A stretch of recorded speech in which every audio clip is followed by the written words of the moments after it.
Okay, so now Congress has written and signed the Declaration of Independence. And basically, this document does nothing, absolutely nothing, unless the colonists can win the war. But it gives these tired and miserable and hopeless soldiers a purpose and a goal, and it gives them some hope. And so it kind of says, okay, we're in this for the long haul, but they realize they need help. The Battle of Bunker Hill proved that they can beat the British if they just had the right supplies. So they need to go and ask for help. And the people that they're going to ask for help are going to be other countries that don't like England. Well, France does not like England. France lost to England in the French and Indian War just 12 years earlier, 13 years earlier.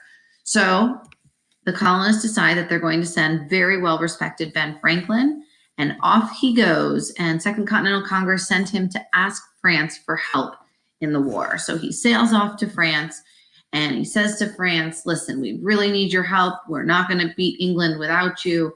We know you want England to suffer. We want England to no longer control us. Let's work together. And France says, no way. Basically, the Continental Army isn't winning any battles. They're terrible. And France says it's unlikely that the colonists, the patriots, will win, even with the help of the French. That's how bad the Continental Army is doing.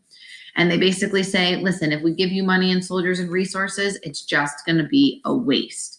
But France does say to Ben Franklin, if things start to change, if the Continental Army starts to turn things around and they win some battles, we might change our minds. So keep that in mind. So the fighting is going to continue for the Continental Army without any help from the French. And Spain basically says, listen, if France helps, we'll help. If France doesn't help, we're not helping. But remember, the British have help. And it's not like the British need help. KG3 sent 50,000 of his professional soldiers over to fight in this war, where George Washington at any given time only has about 10,000 at the most. Often it's less than that. But the British are going to have even more help during this war. We know that the Native Americans are actually going to side with the British because they hate the colonists for moving into their land, and they want to continue to fur trade with the British. So the British, in addition to having their 50,000 soldiers, they're going to have Native Americans on their side. But KG3 also wanted more soldiers. He didn't want to let his own soldiers die and fight in this war. He wanted to use other soldiers. So he hired what are called mercenaries, and those are hired soldiers. And he actually used Hessian soldiers. We talked about this already. These are soldiers that he bought from a German prince. And I don't think I mentioned the number. He actually bought 18,000 Hessian soldiers from this German prince, in addition to his 50,000, in addition to the Native American allies. Now, I often have students that'll ask me, why didn't George Washington hire mercenaries? It's kind of smart, you get more soldiers. Well, if you take a second to think, I tell you, and I think I've told you, I hope I've told you, I think George Washington is one of the smartest generals we've ever had. Why don't you think he hired mercenary soldiers? And it's a really simple answer. Continental Army had no money, absolutely no money. And so the war will go on, lots of help for the British. At this point, no help for Washington and his army. But we are going to get to one of my favorite battles of the war, the Battle of Trenton. And this is the battle that is connected with that iconic picture of George Washington leading his men very bravely across the Delaware River. And I like to think of this battle as when Washington was surprising them in their undies. So let's talk about this one. So Battle of Trenton happens in December of 1776, which is kind of strange because December is the middle of winter. And I think I've mentioned this before, but during a war, fighting stops in the wintertime. Basically, during the wintertime, soldiers hunker down, they wait out the cold winter, and then when spring comes, they go back to fighting. And so just to kind of give you an idea, what's going on at December of 1776, I'm kind of zooming in here on Pennsylvania and New Jersey. I want to show you where the soldiers hunkered down. Here's Philadelphia, Pennsylvania. General Howe is in charge of a group of British soldiers, about 4,000 of them, and his favorite city to hunker down in has always been Philadelphia. So during this particular winter, he and his 4,000 soldiers have hunkered down into Philadelphia. When I say hunker down, basically they force themselves into the city, force themselves into people's homes. and is kind of living in people's homes during this winter. This is the winter where, because the British are in Philadelphia, the Congress has to leave Philadelphia, and I think they head to Baltimore. Congress does for this particular winter. There are other soldiers hunkered down for the winter in other areas. In Trenton, New Jersey, Colonel Rahl is a Hessian leader. He and his 1,400 Hessians are hunkered down in Trenton, New Jersey.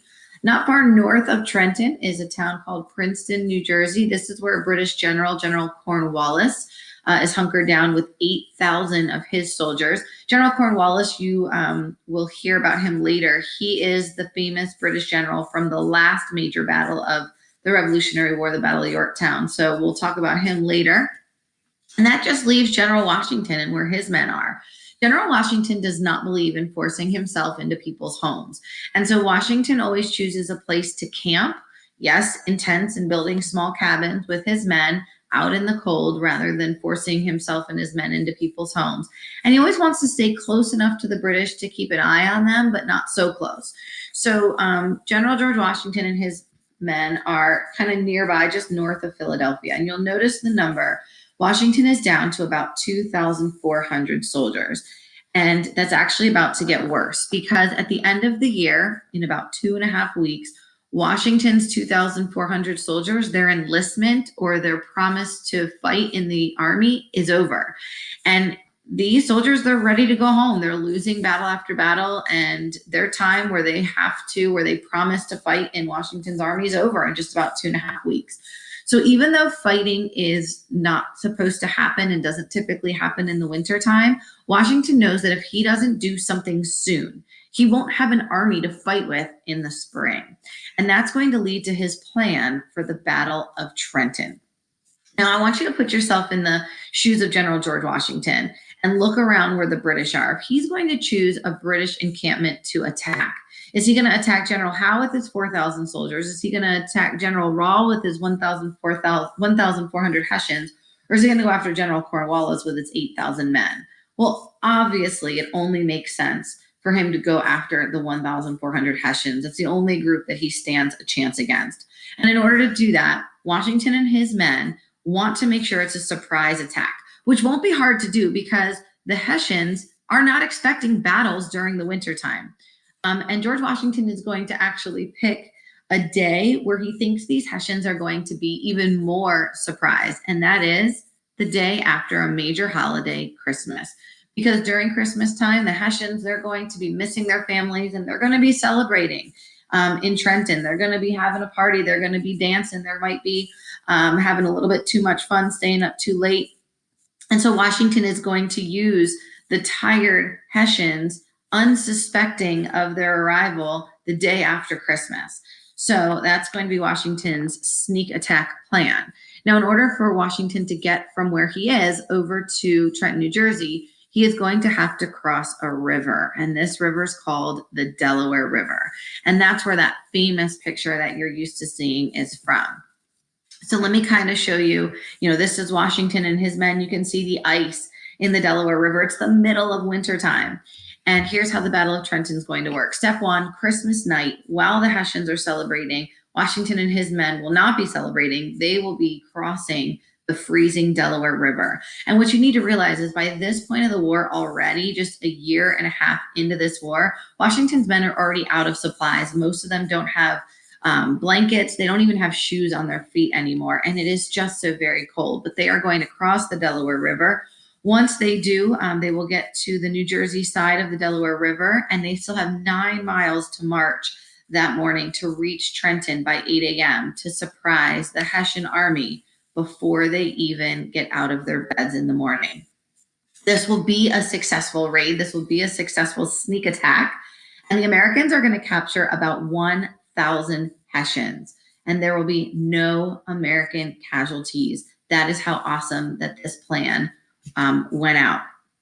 Now, I will tell you that as soon as this attack is over, Washington and his army have to quickly retreat back to Pennsylvania by crossing back over the Delaware River, because as soon as General Cornwallis from Princeton finds out what happened, he and his men are going to come to the rescue of Colonel Rahl 1,400 Hessians. So shortly after this attack, Washington and his men retreat back to where they were in Pennsylvania before Cornwallis and his men can get down to Trenton. Now, I will tell you that Colonel Rahl could have stopped this entire thing from happening. While Washington and his men were crossing the Delaware, a spy saw this happening, and this spy went to Colonel Rahl's headquarters in Trenton and knocked on the door Christmas night to send a message to Colonel Rahl that Washington and his men were coming. But Colonel Rahl was so busy playing cards and celebrating that he didn't want to be spoken to. And so this spy, wrote a letter to Colonel Rahl and gave it to him saying, hey, Washington and his men are coming. Get your soldiers ready. But Colonel Rahl, didn't want to be bothered, stuck that letter in his coat pocket. I'm sure he wishes he hadn't done that because Colonel Rahl will not survive the Battle of Trenton. Here's the best part. Washington and his army, they don't just have one victory at Trenton. They retreat back to Pennsylvania, and Washington at this point realizes we're on a roll, we should continue.